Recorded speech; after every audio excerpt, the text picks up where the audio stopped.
বাংলাদেশের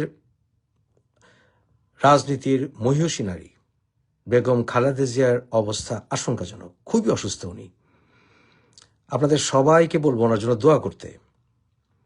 তার এক বন্ধু, তুমি আইলা না বন্ধু। যাই হোক, ফুপাম্মার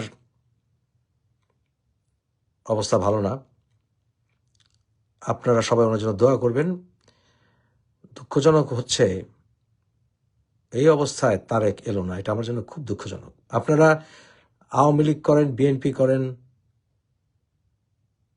আপনি জাতীয় পার্টি করেন, এনসিপি করেন, যেই দলই করেন, মানুষ যখন এত শারীরিক অবস্থা খারাপ থাকে তার জন্য সবাই দোয়া করা উচিত এবং তার প্রতি শ্রদ্ধা রাখা উচিত। কারণ উনি কয়েকবারের প্রধানমন্ত্রী, সারা জীবন বাংলাদেশের জন্য রাজনীতি করেছেন। ভুল ত্রুটি সবার থাকে ভাই, তওবা করতে হয়, আল্লাহর কাছে মাফ চেতে হয়। কে ভুল করে না জীবনে? আমরা সবাই করি, তাও আশঙ্কাজনক অবস্থায় সবাই তার পাশে থাকতে হয়। তবে আমার সবচেয়ে বড় দুঃখ হচ্ছে ব্যক্তিগত পর্যায়ে, সেটা হচ্ছে এমন একটা নারীর পাশে তার ছেলেটা এখনো এলো না।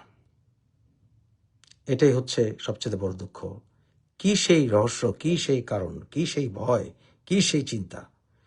কারণ তারা কি অবস্থায় না আসলে তার জন্য রাজনৈতিকভাবে এটা সুইসাইডাল হয়, যে রাজনৈতিক আত্মহত্যার সামিল, যে এই অবস্থায় মার কাছে আসবে না, এটা আমি মেনে নিতে পারছি না।